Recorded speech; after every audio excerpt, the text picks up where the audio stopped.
Have you ever wondered why some people seem to get richer every year, while others are always struggling no matter how much they earn? It's not just about income, it's about how you manage your money. See, the rich buy things that make them money, assets that grow and pay them back over time. But the poor and middle class often buy bad assets, things that look good now, but quietly drain their wallet month after month.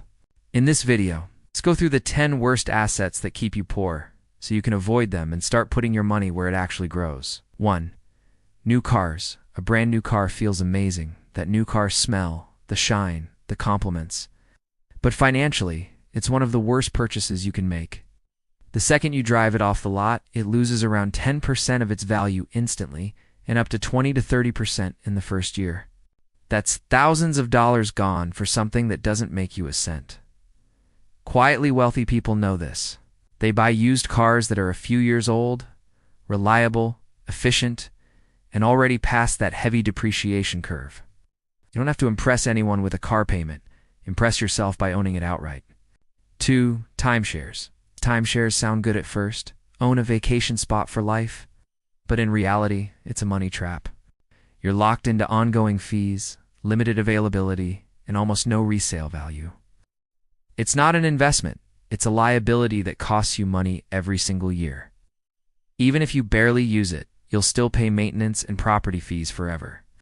And trying to sell a timeshare is like trying to sell air, almost impossible. If you want to travel, rent, or plan vacations when you can actually afford them, freedom beats commitment every time. 3. Designer clothes and accessories. Buying a designer item can make you feel rich, but it won't make you rich. Quietly wealthy people understand that clothes don't define your value, your assets do. Designer clothes, handbags, shoes, and watches lose value the moment you buy them. Most aren't investments. They're expenses disguised as status. Sure, quality matters, but you don't need to drop thousands to look put together. Style isn't about the brand. It's about how smartly you manage your money. Every dollar you save from skipping a trend is a dollar you can invest in something that actually compounds. 4. Lottery tickets and gambling. Let's be honest. The lottery is basically a tax on people who don't understand math. The odds of winning big are so tiny that you're more likely to be struck by lightning than hit the jackpot. And gambling in general isn't much different. Casinos are built to make them rich, not you. People chase fast money because patience is hard. Wealth isn't built in a weekend, it's built in decades. If you took the money you spent on gambling and invested it monthly, you'd probably be a millionaire before anyone you know hits the lottery. 5. Credit card debt. Credit cards aren't evil, but the way most people use them is. Paying 20% or more in interest is like running on a treadmill that never stops.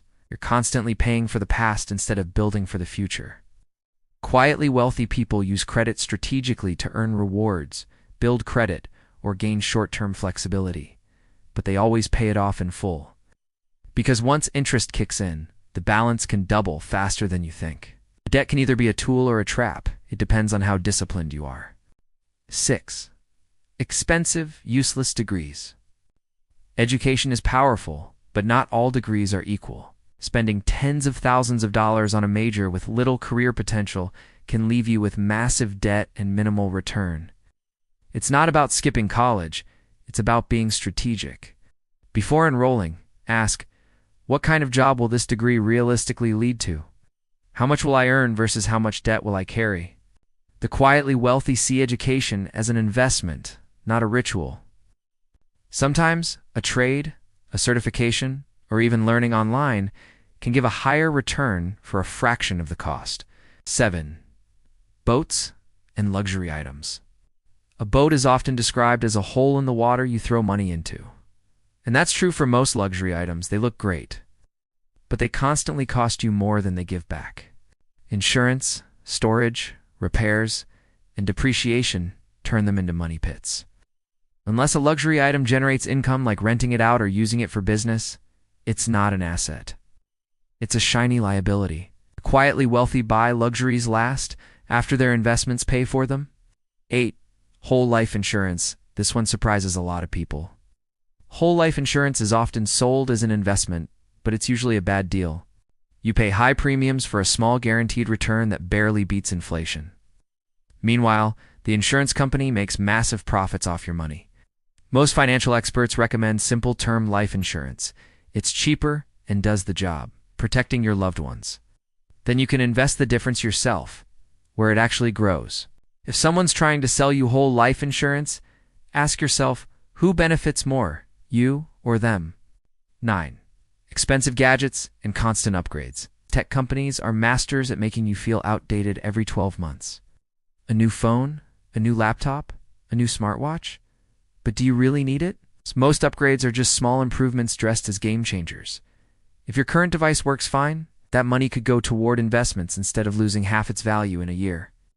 Quietly wealthy people upgrade when necessary, not when marketing says so. They let others pay full price for the latest, then buy it later, smarter and cheaper. 10. Expensive weddings. Weddings are beautiful, but going into debt for one is not. The average wedding costs over $30,000, and many couples are still paying for it years later. It's one day, but that debt can delay buying a home, investing, or even starting a business. A meaningful celebration doesn't have to be expensive.